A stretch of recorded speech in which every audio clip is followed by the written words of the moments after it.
할렐루야. 하나님께서는 오늘도 불완전한 우리를 부르시고 우리를 하나님의 도구로 사용하여 주실 줄 믿습니다. 자, 오늘 날씨가 너무 더우니까 뭐가 좀 잘 생각대로 안 되는 게 좀 있어요. 자, 이해들 하시고, 자, 예수로 충만하네. 우리는 예수님께 집중하면 됩니다. 자, 오늘 우리가 잘 아는 한자 공부부터 해볼까요? 천자문이 어떻게 시작하죠? 하늘 전 따지 거무현 누를황. 이게 한자를 외우려고 한자를 공부하려고 우리가 배운 거잖아요. 그런데 뜻이 있다는 거예요. 하늘은 검고 땅은 누르다. 이런 뜻이 있는 거예요. 천지현황, 하늘은 검고 땅은 누르다는 천자문의 시작을 문장으로 풀이해보니까 이런 뜻이죠. 하늘은 끝을 알 수 없고 땅 역시 끝을 알 수 없을 정도로 넓다. 그 다음에 뭐죠? 지부, 집주, 넓을, 홍, 거칠, 황. 뜻은 우주는 넓고도 거칠다. 이런 매우 심오한 뜻을 가지고 있습니다. 천자문이 이렇게 이런 뜻을 가지고 있다는 거예요. 천자문을 동양의 인문학과 고전의 세계로 들어가는 관문으로 배우고 익혀야 한다는 것을 천자문의 시작을 통해서 알 수 있습니다. 천자문의 시작 첫 8글자는 성경과 마찬가지로 천지창조에 대해서 광활한 우주 이야기로 시작하기 때문에 가장 앞에 와 있는 거예요. 서양의 학문보다 더 뛰어납니다. 외국에는 하늘이 어떻다고 얘기하죠? 푸르다. Sky is blue. 하늘은 푸르다라고 외국 사람들은, 서양 사람들은 늘 노래했거든요. 하늘이 푸른가요? 눈에 보이기에는 푸른데 우주선을 타고 하늘 높이 올라가 봤더니 하늘이 무슨 색이에요? 검은색이 맞아요. 하늘은 검다라는 천자문의 첫 문장이 사실인 것으로 드러났습니다. 대단하지 않습니까? 그래서 우리가 중국의 그 고전 주역 같은 책도 관심 있게 봐야 돼요. 인간의 시선이 닿는 하늘은 우리 눈에 보이기는 파랗지만 그 시선 너머의 하늘의 끝은 알 수 없는 미지의 세계라는 것을 동양인들은 알았던 거예요. 동양의 철학자들은. 대단하지 않습니까? 암흑의 세계라고 하늘을 노래한 것이죠. 천자문에서 하늘이 검다고 말한 이 진술은 사실로 밝혀졌습니다. 또 우주는 요즘 우리가 말하는 지구 밖의 세계와 다른 뜻을 갖고 있습니다. 우는 위아래와 동서남북을 뜻하고 주는 과거와 미래의 시간을 가리키기에 따라서 우주라는 이 우리가 알고 있는 단순한 이 우주라는 단어는 더 넓은 뜻이 있는 것이죠. 시간과 공간의 차원을 뜻하는 것이라는 말씀입니다. 앞에 나온 천지를 비유하는 단어가 바로 우주입니다. 따라서 우가 넓다는 것은 천지의 공간이 끝도 없이 넓다는 뜻이고, 주가 거칠다는 것은 지나갈 시간과 다가올 시간은 인간의 힘으로는 어찌할 수 없는 거친 상태라는 그런 뜻입니다. 하늘천 따지 지부 집주가 이런 뜻입니다. 넓을 홍 거칠 황. 자, 이 천자문의 이 처음을 우리가 잘 기억하면서 오늘 말씀 들어가 보겠습니다. 10절 말씀에 오늘 말씀의 핵심, 그리고 오늘 말씀 설교 제목에 있는 충만이라는 단어가 처음 나오죠. 다 함께 읽어볼까요? 시작. 내리셨던 그가 곧 모든 하늘 위에 오르신 자니 이는 만물을 충만하게 하려 하시니라. 충만하게 하려 하시니라. 그가 누구세요? 예수님은 하늘과 땅을 오르고 내리신 분이세요. 앞에 나온 천자문의 그 대목과 일치하잖아요. 하늘과 땅을 오르고 내리신 분은 이 우주 만물을 통치하시는 분이시다. 이것을 알 수 있죠. 그렇죠? 오늘 에베소서 말씀이 천자문의 말씀과 통하는 거예요. 그가 만물을 충만하게 하신다는 말씀을 이해하려면 먼저 우리가 세상을 바라보는 차원이 앞에 말씀드린 천자문의 해석처럼 새로워져야 합니다. 예배 도중에 춥거나 덥거나 하시면 말씀하세요. 우리 앞에 놓인 눈에 보이는 세상은 똑같아 보이지만 그것에 대한 경험은 다릅니다. 특별히 그걸 열심히 연구하고 공부한 현인들의 생각은 분명히 달랐습니다. 부분만 보는 사람이 있는가 하면 전체를 보는 사람이 반드시 있습니다. 겉을 보는 사람이 있고 속을 뚫어보는 사람이 있습니다. 오늘 설교 제목에 나오는 것처럼 충만을 경험하는 사람이 있는가 하면 결핍을 경험하는, 결핍에 묶인 사람이 있다는 것이죠. 이 세상은 공기로 충만합니다. 우리 예배실 안에도 공기가 충만하기 때문에 우리가 숨을 쉴 수 있죠. 그런데 앞에 말씀드린 것처럼 우주선을 타고 저 하늘 위로 우주 여행을 해본 사람은 우주에 공기만 가득한 게 아니라 뭐가? 흑암이 충만하다는 사실을 알게 되는 거예요. 우주 여행을 안 해본 저 같은 사람은 그걸 도저히 이해할 수 없는 거죠. 실감하지 못하는 것이죠. 그러나 자기가 실감하지 못한다고 해서, 자기가 경험하지 못했다고 해서 그 사실을 부정하면 어리석은 사람이 되고 마는 것입니다. 지금 우리에게 이 세상은 무엇으로 충만합니까? 우리의 생각을 더 집중해서 우리가 살아야 한다는 것이죠. 어떤 이에게 세상은 말씀으로 충만합니다.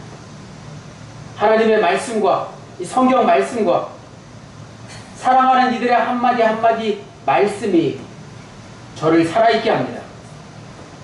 또 음악적 재능이 있는 사람은 세상이 온통 소리로 충만합니다. 다른 거 다 내버려 두고 우리가 살아갈 수 있는 원동력, 우리가 이 세상을 살게 하는 그 힘은 무엇일까요? 공기도 있지만 사랑의 힘이죠. 생각해 보십시오. 사랑의 힘이 없으면 우리는 살아갈 수가 없어요. 하나님의 사랑과 이웃의 사랑이 없이 우리가 혼자 무인도에서 사는 것처럼 이 세상을 살아갈 수 있겠습니까? 외로워서 살지 못하고 남의 도움이 필요할 때 도움을 얻지 못해서 살지 못하는 것이죠. 사랑으로 충만하고 기쁨으로 충만할 때 인간은 인간다운 삶을 살 수 있습니다. 그러나 문제가 바로 여기 있습니다. 충만보다 결핍으로 현실을 느끼는 사람이 점점 더 많아지고 있다는 것이죠. TV를 켜면 TV에서는 무슨 프로그램이 그렇게 자극적인지 결핍한 사람들의 모습만 늘 자주 나와요. 충만한 사람들의 모습이 아니라 결핍된 사람들의 모습이 TV 같은데 늘 나오니까 TV를 보기가 겁이 나는 거죠. 불만도 많고 불안도 가시지 않고 가정도 직장도 나라도 더 나가서 인류도 늘 전쟁의 위협 가운데 그렇게 하나 되지 못해서 살고 있지 않습니까? 그게 어디서 나온다고요? 충만이 아니라 결핍으로부터 분열에 이르러 오늘 우리가 사는 이 시대에 많은 문제가 되고 있는 것입니다. 생각해보니까 코로나19 같은 변이 바이러스처럼 코로나가 다시 유행하고 있다고 해요. 그래서 조심하셔야 돼요. 변이 바이러스. 변이 바이러스가 뭡니까? 계속 분열하고 있다는 거예요. 서로 떨어져 나간다는 거예요. 인간도 어찌 보면 변이 바이러스의 모습처럼 서로 조금만 이해가 맞지 않는다고, 서로 조금만 마음이 맞지 않으면 분열되고 있는 그런 세상을 우리가 살고 있습니다. 그렇다고 해서 무조건 강제로 하나가 되게 하는 것, 그것 또한 분열보다 못한 것입니다.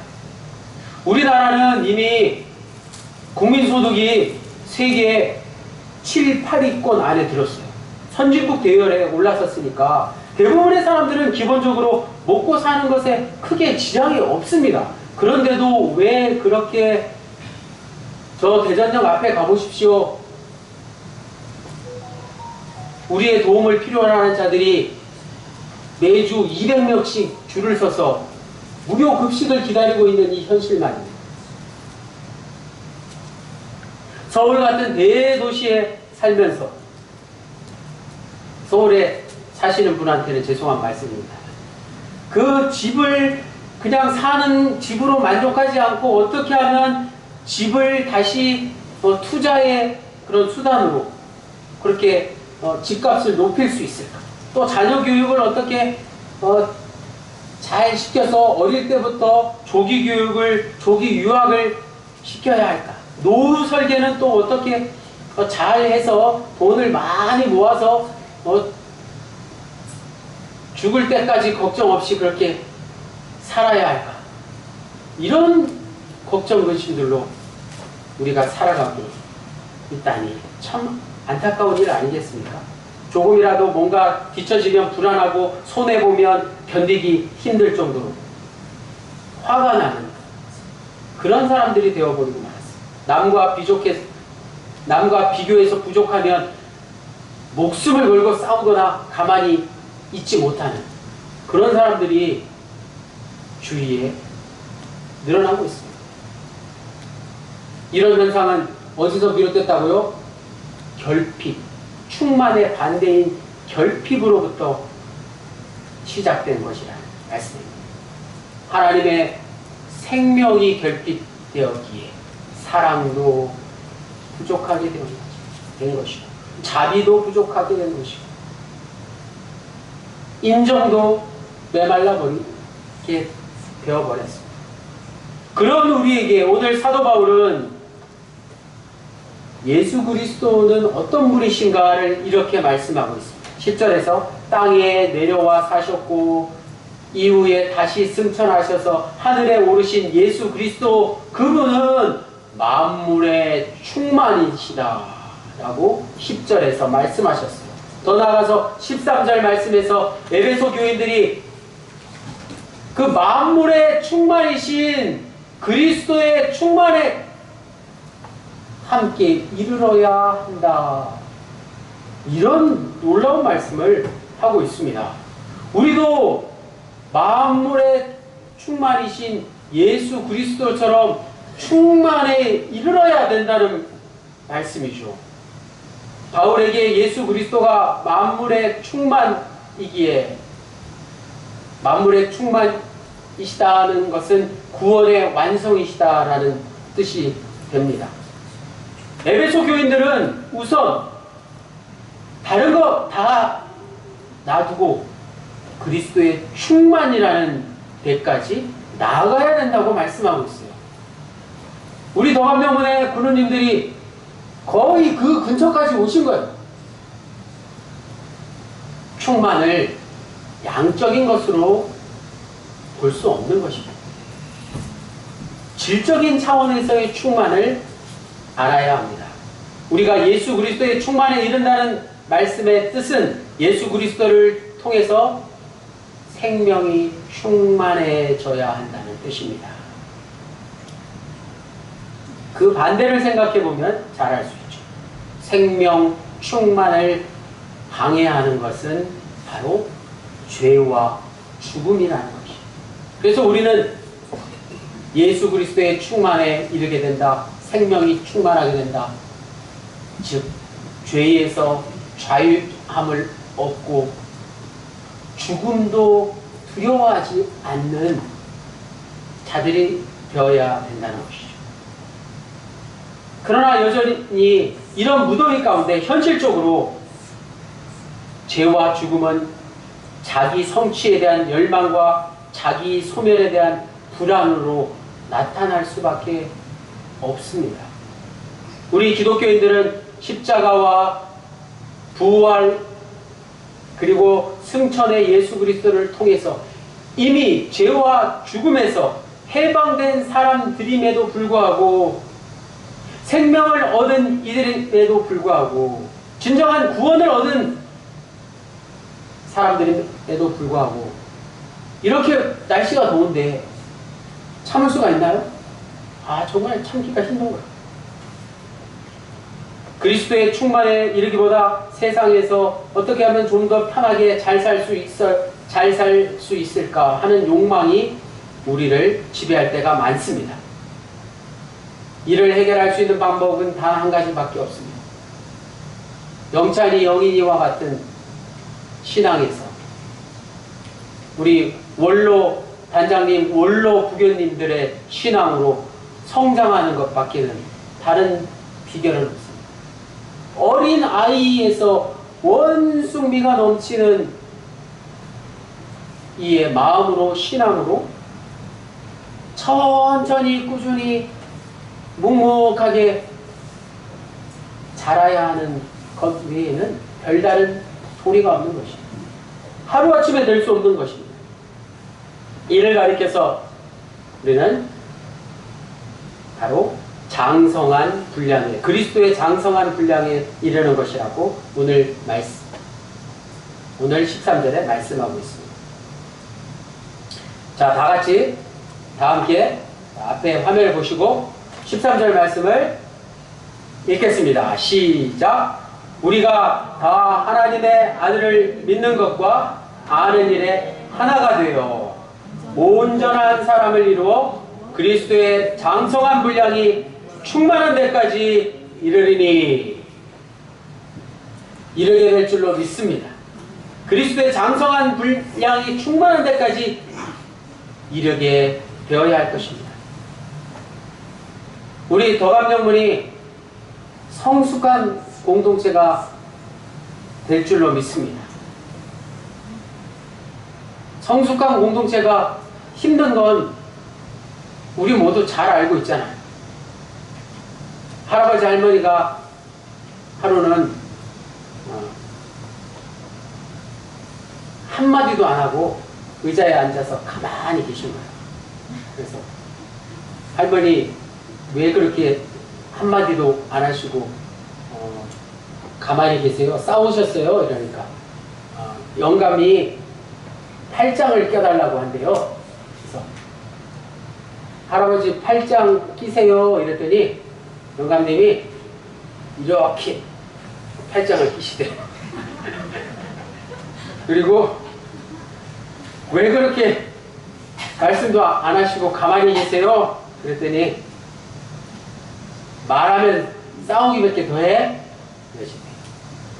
그런데 다음날 할아버지 할머니가 오손도손 사이좋게 재미나게 아주 이야기를 하고 계신 거예요. 그래서 할머니 오늘은 왜 이렇게 재미나게 안 싸우고 말씀을 잘하고 계세요? 이랬더니 영감이 모청기를 안 가져왔지.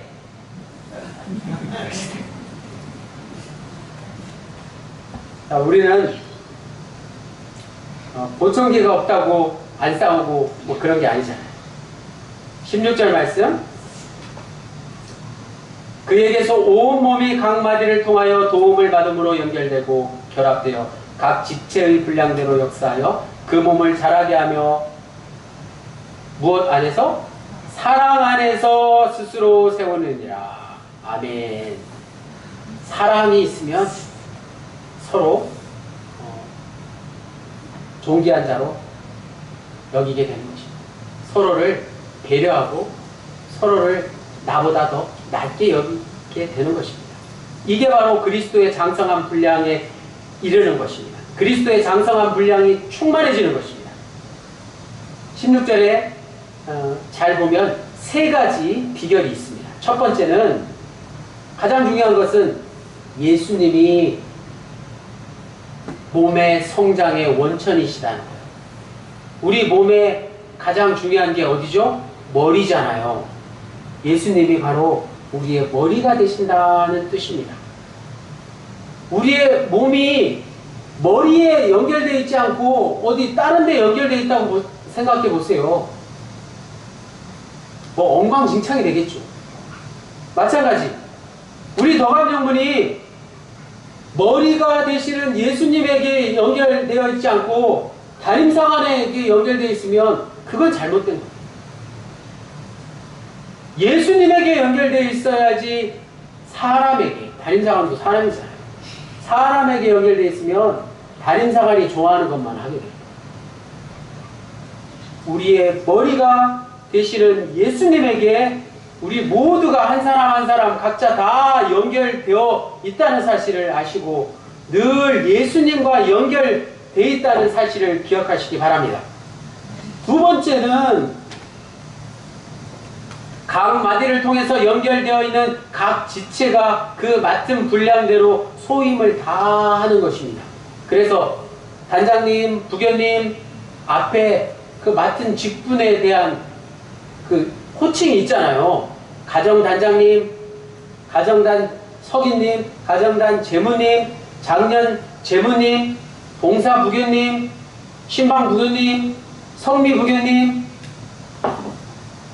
그 앞에 다 자기 직분이, 호칭이 숨겨져 있는 거예요. 그 맡은 직분을 말없이 묵묵히 감당하실 때에 공동체는 성장하게 된다는 뜻입니다. 마지막으로 몸의 성장과 관련해서 또 중요한 것이 있는데 앞에 말씀드린 것처럼 오늘 16절에 나와 있는 대로 무엇이죠? 사랑이 필요하다는 거예요. 온 몸이 발휘돼 성장하려면 반드시 모든 지체들이 예수 그리스도의 사랑으로 서로를 용납하고 사랑 안에서 진리를 말하며 사랑 안에서 자기 맡은 바 사명을 감당해야 합니다. 이 사랑이 없이 건강한 성장을 기대할 수 없는 것입니다. 다림상안이 일주일 동안 그 무더위 가운데 사랑으로 꽃들에게 물을 주지 않았겠습니까? 그게 사랑이 없으면 불가능한 것이더라고요. 얼마나 귀찮고 하기 싫은지. 더워 죽겠는데, 나도 더워 죽겠는데, 뭐 꽃들한테 물 주는 게 얼마나 귀찮은지 모르겠어요. 얘들한테 물 주는 게 얼마나 귀찮은 일인지. 에? 더운데 이 꽃들한테 물 주는 게 얼마나 힘든 일인지 새삼 깨달았어요. 사랑이 있어야지 식물한테도 물을 줄 수 있는 거예요. 부모가 가장 기쁠 때가 언제일까요? 명찬이 영일이가 성장하는 것을 볼 때 물론 기쁘죠. 자녀를 키울 때 다른 것보다 아이들이 부모의 도움이나 부모의 어떤 훈육 없이 서로를 위해서 사이좋게 지내는 것, 바로 그것이더라고요. 물론 영찬이 영일이가 아빠한테 사랑해요 아빠 뽀뽀도 해주고 이럴 때는 정말 좋은데 그건 잠시뿐이더라고요. 그리고 주로 이제 그 유튜브를 보게 해주면 그런 얘기를 얼마든지 많이 들을 수 있어요. 그런데 더 좋은 게 있잖아요. 영찬이 영일이가 이 무더위 가운데 싸우지 않고 오빠 동생을 서로 챙기면서 이불도 깔아주고 또 이불도 덮어주고 안경도 닦아주고 그렇게 잘 지내는 모습이 표현을 안 해서 그렇지 훨씬 더 기쁘고 마음이 편하고 자랑스럽습니다. 아이들이 자기가 해야 할 일들을 스스로 해내고 독립하는 모습이 부모된 입장에서 가장 만족스럽다는 것을 깨달았습니다. 우리의 모습도 마찬가지죠. 하나님 보시기에 우리가 주님 사랑합니다. 주님 감사합니다. 100번 외쳐본들 뭐 하겠습니까? 스스로 맡은 일을 잘 감당할 때 우리가 하나님 품 안에서 어리광만 피우는 게 아니라 성숙한 믿음으로 홀로 설 수 있게 되기를 하나님께서 원하고 바라시지 않겠습니까? 그러실 겁니다. 우리 덕암영문 공동체의 모습은 서로 다른 사람들이 모여서 서로 다른 역할을 감당하고 있지만 가장 중요한 것, 머리가 되시는 예수 그리스도 안에서 그 모든 일을 서로 긴밀히 연합하여 영적으로 가장 중요한 것, 성숙한 공동체로 자라나야 된다는 것입니다. 그냥 어린 아이와 같이 그냥 모였다가 흩어졌다 하는 공동체는 교회 공동체가 아니라 친목 단체일 뿐인 것이죠. 교회가 주님의 몸된 공동체로 자리매김할 때 오늘 말씀의 제목인 만물의 충만을 저 결핍된 세상에 상징적으로 보여줄 수 있습니다. 세상은 그런 교회 공동체를 새롭게 바라볼 것이고 교회를 삶의 본보기로 삼지 않겠습니까? 사랑하는 덕암영문의 구루님들, 오늘 이 자리에 함께 하신 성도님들, 만물을 충만하게 하시는 예수 그리스도를 온전한 믿음으로 그리스도의 장성한 분량에 충만히 이르십시오. 난 예수로 충만하다는 사도 바울의 고백은 오늘 우리에게 어떤 의미로 남는지요. 말씀을 준비하면서 저는 우리가 매일 사용하는 뭐가 있죠? 매일 뭘 쓰죠? 전화기 있잖아요. 휴대폰. 휴대폰에 충전기가 생각해요. 휴대폰에 충전기가 없으면 아무리 비싸고 아무리 최신형 휴대폰이라고 그래서 삼성 애니콜이고 애플 아이폰이고 간에 100만 원이 넘는 것이라고 할지라도 충전기가 없으면 무용지물일 뿐입니다. 하루 잠깐 쓰고 끝이에요. 자동차 역시 마찬가지잖아요. 미국에서 자동차를 뭐라고 부르는지 아세요? 우리나라는 주유소라고 부르잖아요. 기름을 넣는 데라고. 미국은 가스 스테이션, 충전소라고 불러요. 기름으로 충전한다는 뜻이죠. 차세대 대체 에너지의 핵심인 전기 자동차를 생각해 보세요.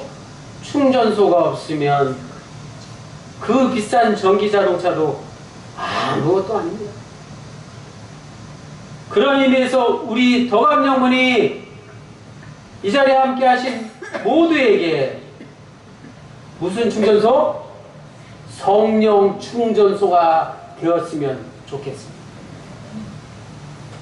일주일에 한 번, 일주일에 두 번 여기 오실 때마다 충전을 하고 가시는 겁니다.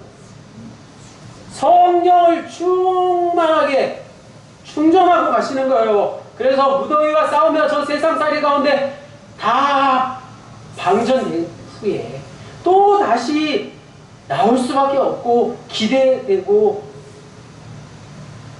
성령 충전소에 올 수밖에 없는 것 아니겠습니까? 성령은 우리 모두를 예수 그리스도로 하나 되게 하는 그런 강력한 힘이 있는 것입니다.